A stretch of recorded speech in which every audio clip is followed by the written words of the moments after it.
Pioneers in innovation, unique in every action. Welcome to another interesting episode of the Game Changers. Introducing to you today's speaker, a salesperson holding more than 10 director positions right now, a lyricist, and the professional coach. That's what is he into now? Building and molding future business leaders. Introducing to you Mr. Nandana Wickramage. Welcome to the show. Hi. How is life treating you these days? Good. Can't be better.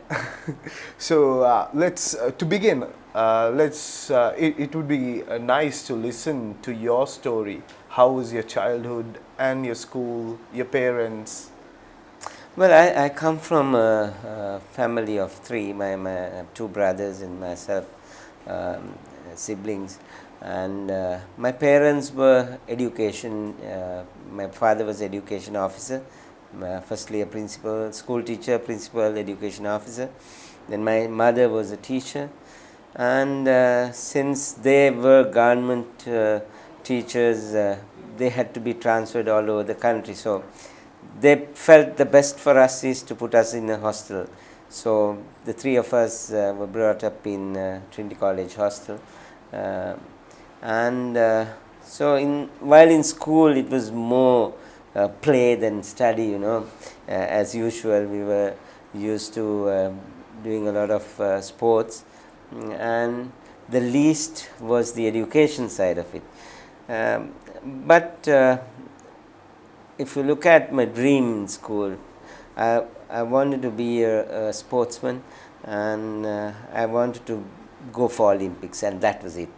And that was your ambition. That was my ambition. That's where I look forward. That was my dream. I could call it anything, but that was what I wanted to be. So since your parents were government teachers and professionals in the government field, didn't they force you to be a doctor or an engineer? See, every parent today or those days wanted their children to become either an engineer or a doctor or a lawyer. But for me, it was, I wanted to be a sportsman, and I wanted to be an athlete and a boxer. And I got into the Sri Lanka team pool of boxing and athletics. By the time I had left school, I was in both of the teams, boxing and national athletics team. But there was one fine day where in an Indian Railway boxing meet, I got injured. And I had to wake up in hospital, and I was told, son, your sporting career is over. Wow. And so by that time, I had just got through my A-levels, but not got the qualification to get into the university. Now just imagine what happens to a person, right, who had all his dreams on sports, but you realize, sorry, you can't do sports anymore. You're not qualified to do anything. Your parents are looking forward to you to be maybe a professional somewhere, and you can't disappoint the parents. How do you do this? Here comes the problem. And one person might think, okay, now everything is over and forget about it, I'm finished. But I did not think that way. All what came into my mind was, I'm going to prove to my parents that I will make them happy. I will show them that whatever education they gave me, whatever money they spent on me, keeping me at Trinity College hostel, is not wasted.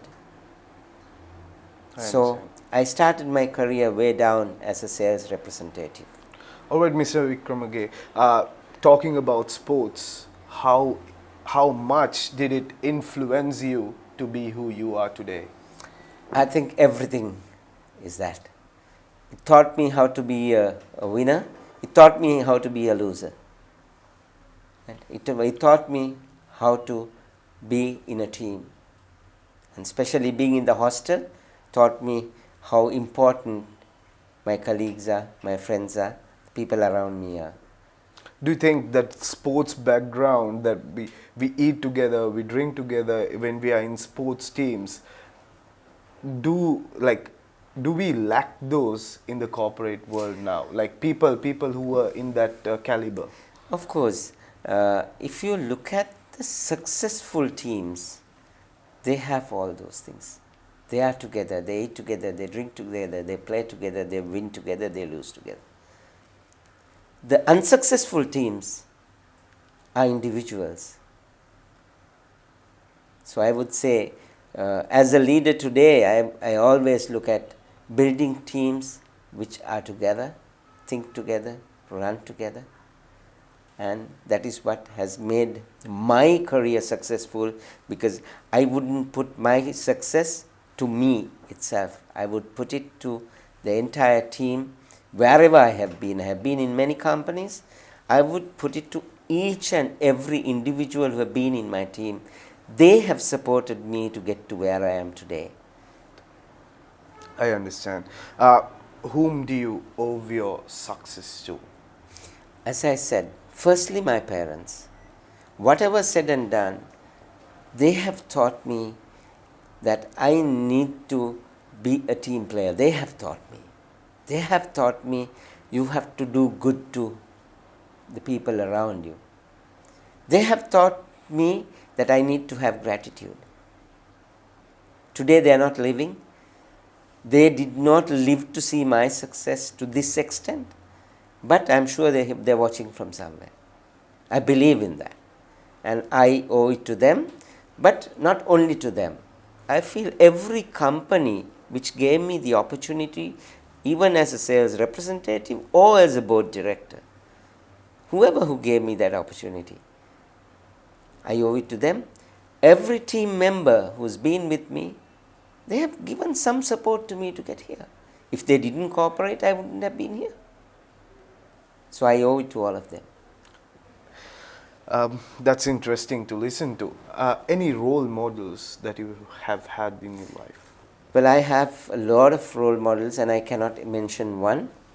So I will not mention any, because from every little bit I have taken, right, something from somebody. Everyone, maybe a junior person, I have taken something from the person. I have tried to learn. Maybe every managing director or every chairperson of wherever I have worked, I have looked at them and said, I want to be like that one day. So I won't name one person and say, okay, I wanted to be like that and I am like that. No, I am a mix of so many people, right? Because I have taken learnings from a lot of people. Right. 36 years in the corporate world, starting as a sales representative. Can you please tell us your journey to the business world? How did it start? Well, as I said, when I didn't know where to go, what to do, when I didn't have the qualifications, I really didn't know the field of sales. But I applied everywhere. Maybe I applied because I have done accounts in my A-levels, I thought I can be an accountant. I applied for accounts positions. But this was not my choice to get into marketing or sales. It was because that's the only place I could fit into. Right? But where I fit into, I loved it. I enjoyed it. I made it my university. I hadn't gone to university. So I made that my university. I thought I'm going to learn from here. Everything I'm going to learn, and every time I took it step by step. When I was a sales representative, I thought, okay, now let me work towards becoming an executive. And I learned everything, but I wanted to climb the stairway step by step. I didn't want to miss any step. So I have worked and I have walked up in every step. So I know which step is, every step I took, I knew whether this is a strong step or this is a good place to stay on. and how do I move on to the other one? Today, people take shortcuts. What do you think about this? People have an MBA at the level of an executive. Yeah, the same shortcut they go up, there is a shortcut to come down also, right? So it's very fast you can come down when you go up in that manner, because when you're climbing up a ladder, as I said earlier, every step you would understand it. So the day you have to step down at least one, you know how to keep your foot on that. You know how it is about. Say, when I was a sales representative, when I worked all over the country, I have worked every place in this country as a sales representative, including Jaffna, Batticaloa, Trinco. I have worked every nook and corner of this country. Today, when I am right on the top of a corporate, when someone says something, I know what they are talking about. But I don't use my experience of those days and say, okay, I have been there in 1989 or 82. I still go there. I still work on the field. I still make sure that I understand my consumer and the customer. But if I forget that, then there is a problem. So I would tell anyone, right, go the right way. If you are going to be parachuted just because you know the father or your father knows the CEO or whatever it is, that's not the way to do. At least for a little while, get up there on a proper way. And say, when I'm talking to any university graduates, I would say, when you start your career, everyone who comes in as a management trainee expects to be a manager after the training period is over. You can't. It's impossible to become a manager soon after the management training program, because you need to understand what is happening in the office, in the working environment. You need some experience. I've seen so many companies saying young blood and giving very junior people very senior positions. Most of them fail because they can't cope up. When a problem comes in, they cannot cope up. If they understudy somebody for some time, they might grow faster because they are qualified, their IQ level is greater. They can go up faster, but they need to step on every step. So your advice is not to take shortcuts. No way, right? Don't ever take shortcuts. If any adult who is listening who has children to go up the ladder today, who are starting their career, please, although you might be a chairman of a company, put him right at the bottom of the company. Let him come up little by little, because they are going to learn and they are going to be very successful, because they are going to understand, they are going to be with the people, they are going to understand how to come up life. Mr. Nandana Wickramage says, do not take shortcuts. This conversation is going to be even more interesting at the latter part of the program. Stay tuned, we'll be back with a short commercial break.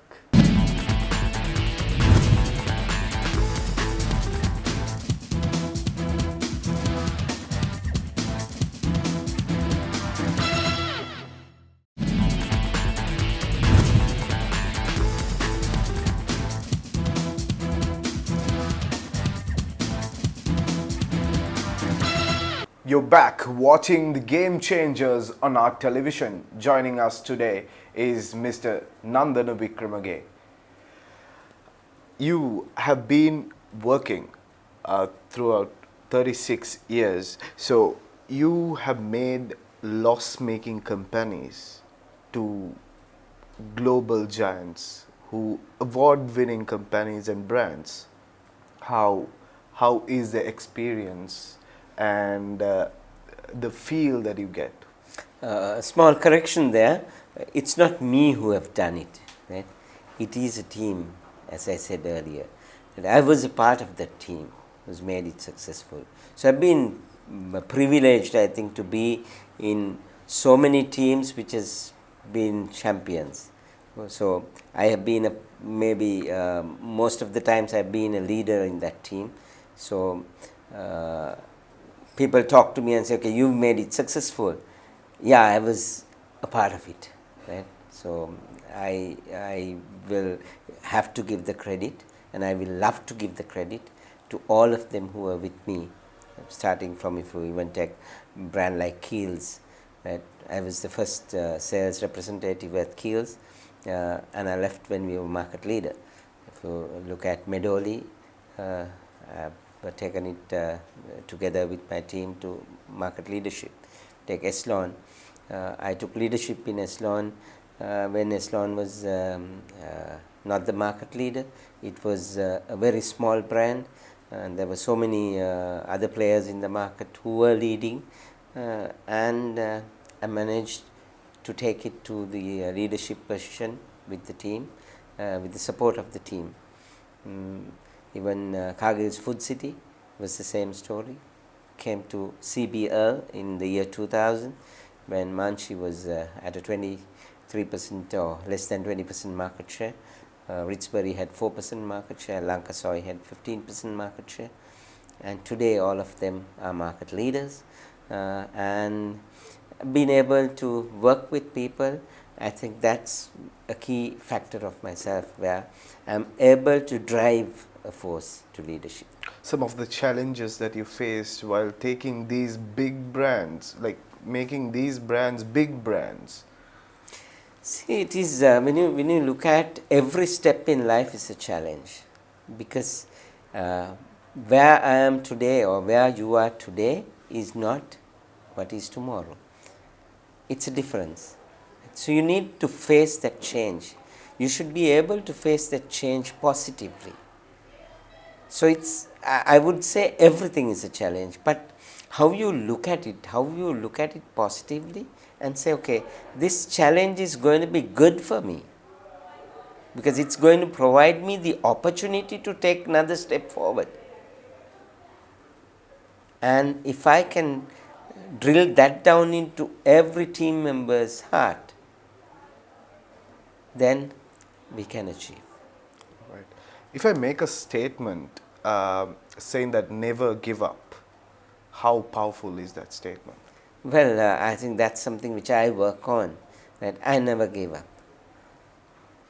As I said earlier, when the sporting career stopped for me, when I had to stop my sporting career, I was down.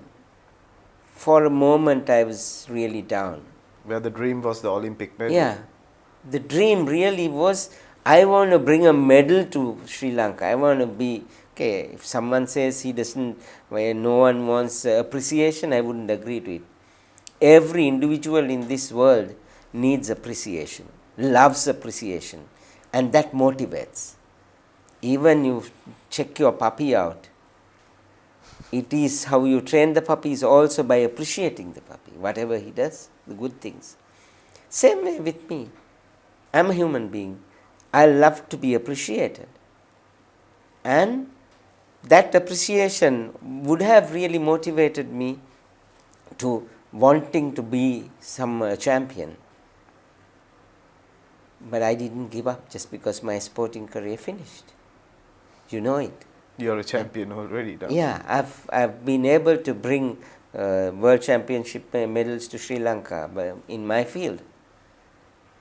And so I've been able to do that because I never gave up.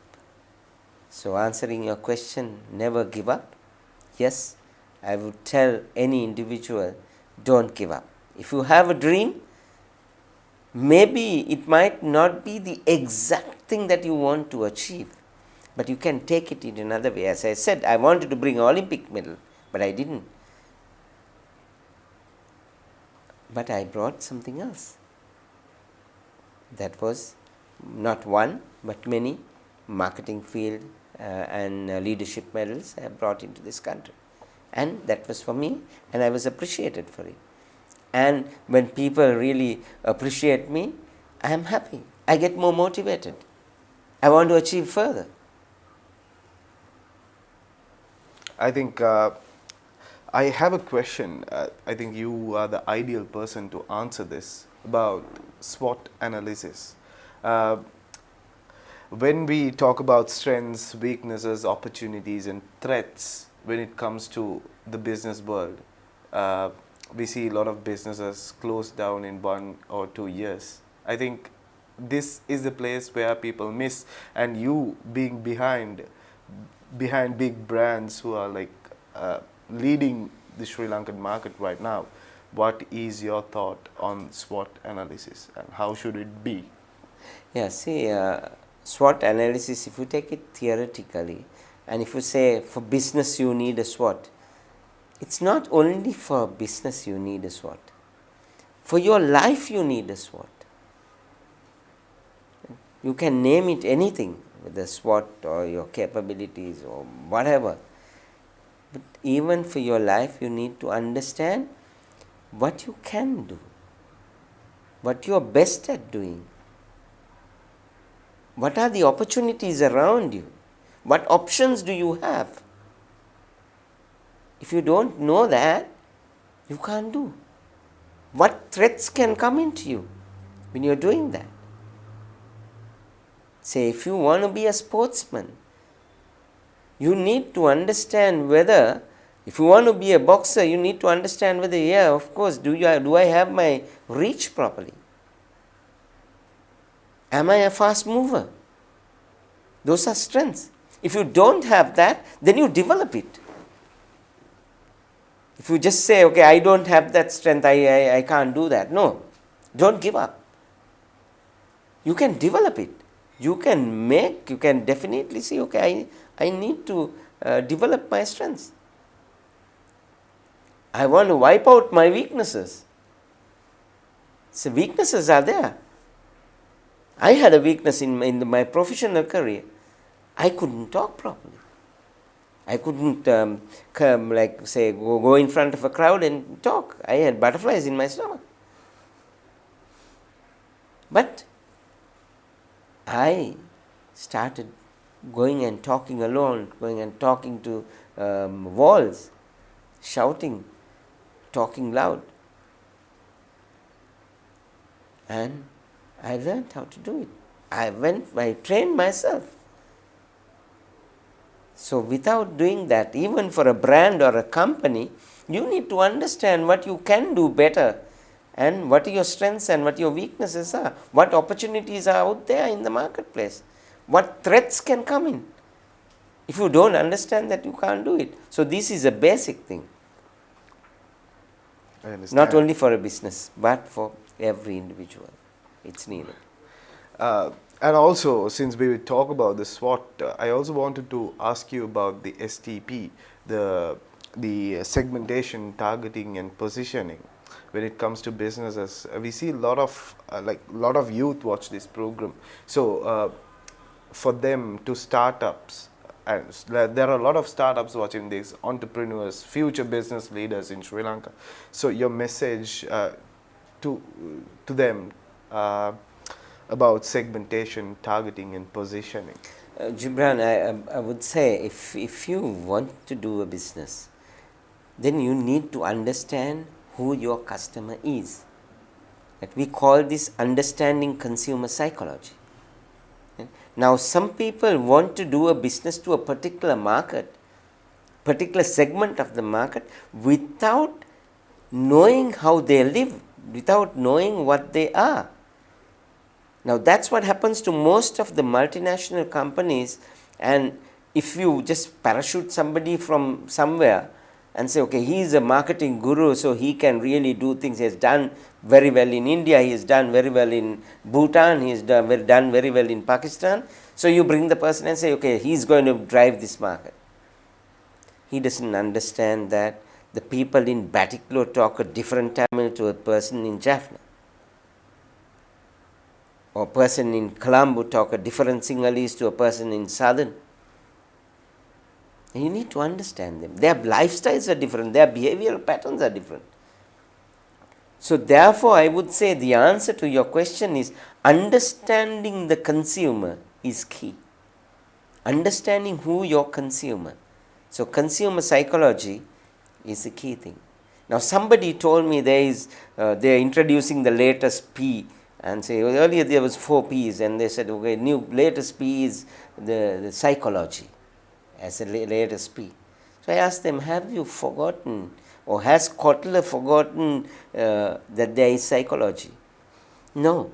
Psychology is inside the price or the product. If you take product, you cannot decide on a product without understanding a consumer psychology. You can't put a price to a product without understanding consumer psychology. You can't decide on a place without understanding consumer psychology. Also, you cannot decide what promotions to do without understanding the consumer psychology. So that P, the latest P which they were talking about, is inside these P's. So there is no point trying to introduce another P, try to understand there is that P inside everything. So your question was that, and my answer is understanding consumer psychology is the key to any business or anything, even to your family life. Understanding the psychology of your family, your wife, your husband, your team, you can't be successful. So consumer psychology is a key thing. That is why I did my master practitioner in NLP, Neuro Linguistic Programming, because I need to understand people. So today I have done my master practitioner. I am a master practitioner of NLP, right? And it makes me very easy to understand how you think, how a consumer thinks. But I wouldn't just sit on my chair and say, okay, I understand you. I go down there. I still go to the marketplace. I still work with the salespeople. I still understand. Although I am on the board of so many companies, I do try to understand the psychology of the junior people who walk into the company, because they are the ones who are going to drive the company forward for the future. So if you don't really develop them and make them understand that, otherwise today if you look at the television channels, there are so many television channels, and our youth today are watching more foreign TV channels, or they are not watching any channel. They are downloading movies and they are watching movies. So how do they understand how a villager looks at things? So they need to make sure that they spend some time with that segment of the market if they are going to market something for them. Beside your busy schedule, how do you manage time to do all these things together? You're a lyricist, you're a trainer, you're a business professional and director for more than 10 companies. Time is really hard to manage. How do you beat the clock? Well, lots of people talk about time management, and they do trainings for time management. They bring 100 people into a room and teach them on time management. You can take a book and read about time management, right? But I would say everything is inside you, right? It's all about the passion. You need to have passion to do something. If you're working for a company, you don't feel that you are working for a company. You feel that you're trying to do something to achieve something. Then you would love to do it. Now, I've written more than 500 songs with all my work. Some people say busy schedule, all that. I love it. I love the time I spend writing those. I love the time I spend in the studio going and listening to the guy who is voicing. I love the time I spend inside the studio listening to the guy who is doing the music. So it's my passion. When I do training, I love my training because I love to see my trainees going up the ladder. So I love to see them achieving. They are the future leaders of this country. So they need to be, I need to have a feeling for them. Whatever I have done, I can say, okay, whatever I have done, I have been successful. If I am to feel I am successful, whatever I have done have to be there even when I cannot do it. So I need to make sure that somebody is developed to do that. So without that, there is no point. So time is not a constraint, because if you look at in minutes and seconds, there are so many minutes and seconds. How many hours do we sleep? How many hours do we waste time? How many hours we keep jabbering on unnecessary things? So if you take a little bit of that time, you can do it. Why Game Changers is special? Because we bring in pioneers in innovation, unique in every action. Today's game changer, Mr. Nandana Wickramage. We have plenty of things to learn and to take back. We'll be back with a short commercial break. Till then, stay tuned.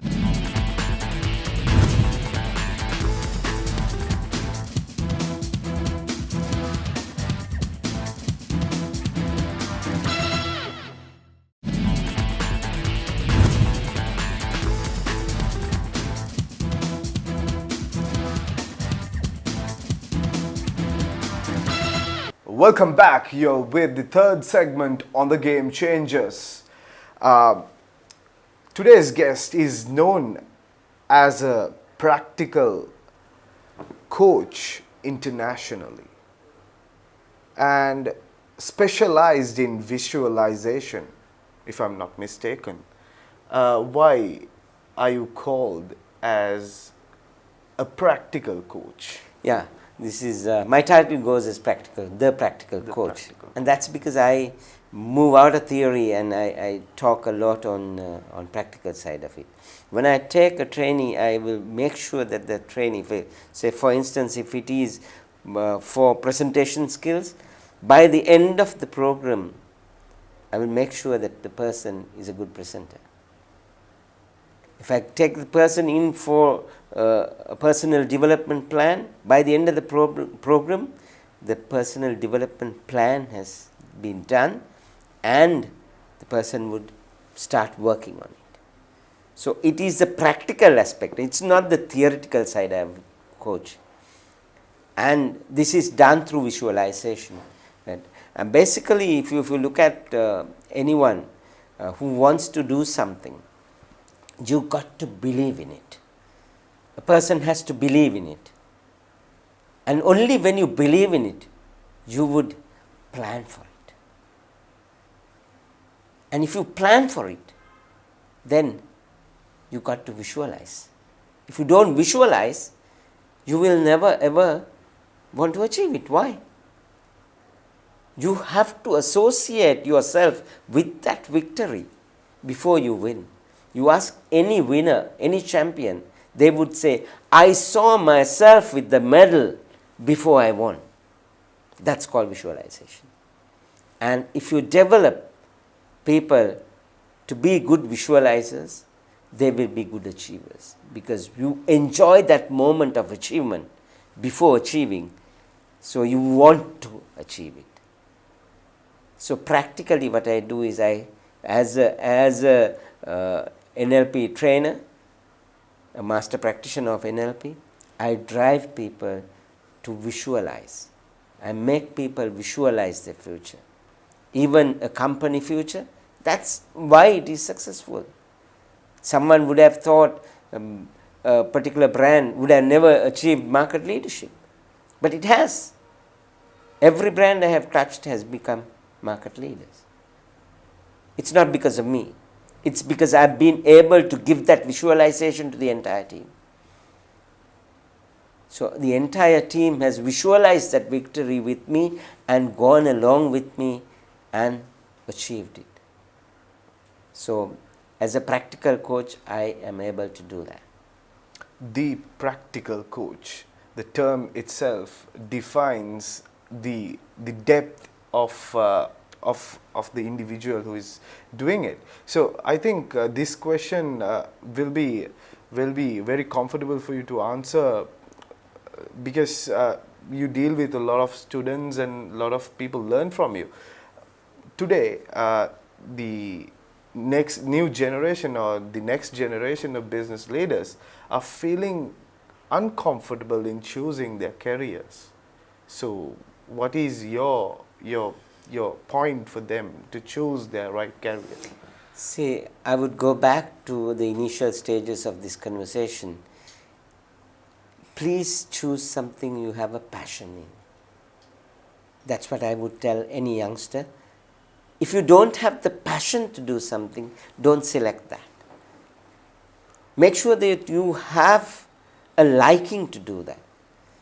Some people don't have a liking because they don't know it. So try to understand the career before you get in there. Understand your profession before you get in there. Now, when you are in school, if you are a good student and if you get into the university or the medical college, you know you are going to become a doctor. If you go to law faculty, you know you are going to be a lawyer. But when you start your career maybe as a accounts clerk or a sales representative or something in a professional, in an organization, sometimes you are not thinking about, do I end up as a CEO? You are not visualizing that position. So, you are not getting that entire understanding of, if you are in accounts division, you are not trying to get the understanding of marketing and sales. You think only doing some finance or doing some calculations in finance to do your job is good enough. No. Wherever you are, make that your university. That's what I have to tell. Try to understand everything. If you want to be a CEO, then you got to understand marketing, you got to understand sales, you got to understand manufacturing, you got to understand finance, you got to understand law, the legal side of it. You got to understand HR most importantly. So then, for anyone, any youngster who is starting, please understand your heart. Understand what you are, where you have the passion in. If you have if you select the right job, there wouldn't be a day that you will work. You will enjoy. As much as I can say, I have enjoyed every moment in my life, in my professional career. Today, I am on the board of CBL Group, I am on the board of Prime Group, I am on the board of JAT Holdings. I am a lyricist, I am a trainer, I am an international trainer. But all that I enjoy. I wouldn't have been able to do all of them if I didn't enjoy. I enjoy myself as a father. I have 3 kids who are successful in life. I call them successful because they are going through passion. My daughters love to become teachers, and they are teachers today. They have their own Montessori. I told them, do what you like. My son, of course, has followed me. He's in marketing because he maybe he loves that. Do what you love what you do. Otherwise, you don't exist. Don't live if you don't love. You've got to do everything. If you love, you do it. Have the passion in doing things and visualize your future. That's a very strong message to take. Every step visualize. Keep on visualizing. And initially I told that don't jump, don't try to be parachuted just because your father knows somebody. Don't try to go that route. It will never work for you.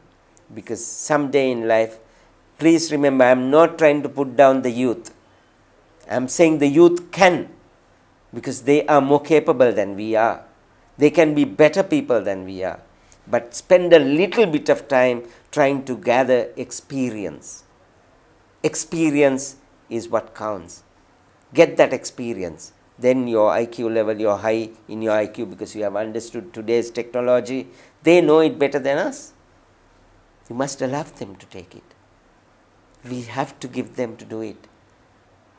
But they should understand there is that little bit of thing that they need to get from the elders and the adults and the people who have the experience. So, all the best to everyone who wants to go that route or go in the professional route anywhere, any profession.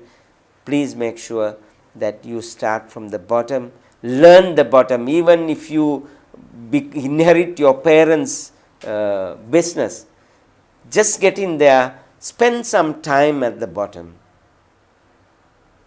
right at the bottom, so that you can understand what is happening and you can make it successful. And also multitasking. Today people are specialized in only one sector. When you look at professionals, if they are into accounts, they are only into accounts. They have no knowledge in marketing. So your thoughts on multitasking? See, you need to understand that In life, we are multitasking. Today, I am a father, I am a brother, I am a husband, I am a friend, I am a colleague, I am a relative. We are multitasking, we are playing different roles. That's what I do in my training programs. I first make them understand that they are multitasking. That's why I take only 20 people into a training program. Locally or internationally, I take only 20 people. Why? Because then I can go into them and say, okay, you understand that you play different roles. When you are in an office, if you think I am a marketer, so I do only strategy development. Hey, if you don't understand how that manufacturing happens, if you don't understand what happens in the factory, that your job can only be done if the others support you. So, for others, to get the others' support, you need to understand you are dependent on them also. You are not an individual who is not dependent on anybody. You can't go on. So, you need to be dependent. You need to understand that you are dependent. You are working. That's why the team is not your marketing team, not your sales team, not your finance team. It is all put together. Everyone is involved in your life. You are not the only one involved in your life. Many people around you are involved in your life. So make sure that you are an individual who can multitask, and then you will be successful. Connecting dots makes the world beautiful. Of course, yes. All right. So, as a prominent corporate leader in Sri Lanka, what are your thoughts on social media and how we use it? Well, social media, fantastic. Today you can get to the world, you can say whatever you want, and you can really be known tomorrow morning. But it is in the hands of the person who uses it. People who created it is great, but today it is in the hands of the people who use it. Use it properly. Tell your children to use it properly. Take what is right and not what is wrong. Today what is happening in this world is only the bad things, the negatives are spreading faster than the positives. Of course, in everything, the negatives are spreading fast. If you hear there is an accident outside here, everybody will run out because there is an accident. There is 2 people killed outside. If somebody says, no, there is something, these people are just walking calmly, there is nobody will go to see that. Even if there is an accident, first thing they ask, how many people killed? Bomb blast, how many people killed? I think same way with social media. Social media has only likes, most of the time. Today's children are used to all these likes. You talk to him and say something wrong, they don't want to listen to it. Because they have, or everyone, their friends, everyone only talks good. They don't like to be told, okay, you have something wrong, there is something wrong, correct this. They'll get offended.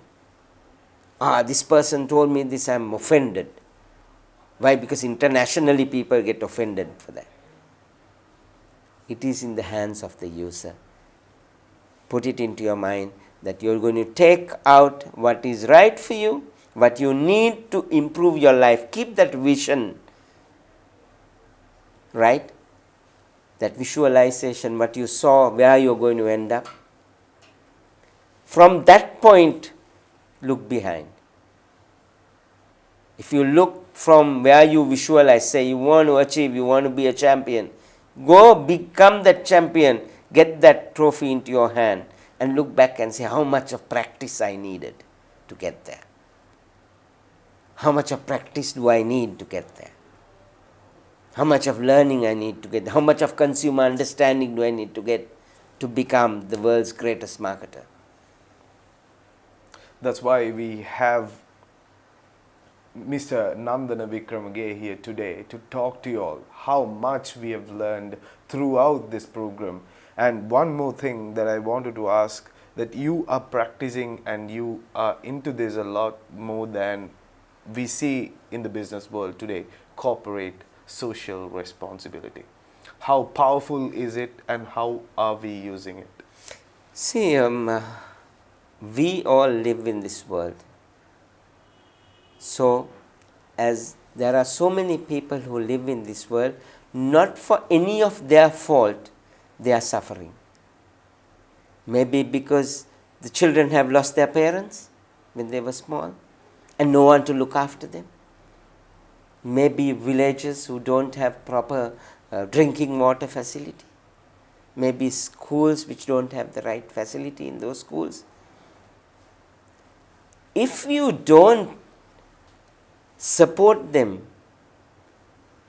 those people are going to grow up with a vengeance. If you don't support them, just imagine a child who loses the parents and can't go to school. So he ends up in doing some odd work somewhere and earns a buck. He grows up, he sees children going to school, he sees children growing up. So he starts having a vengeance with them. He becomes a rogue, he gets caught. He goes to the jail twice, thrice, he comes out. What happens to that child? Now, my child, I would give everything and support that child to come up. Now, both those children might be in the same age group. Now, that child looks at my child who is driving maybe some good vehicle. So that guy, because his father was living, because his father was rich, he's doing well in life. And for me, I lost my father. I lost my mother. So isn't there a responsibility to make sure that child doesn't hate my child? That is called social responsibility. It is our responsibility to my child.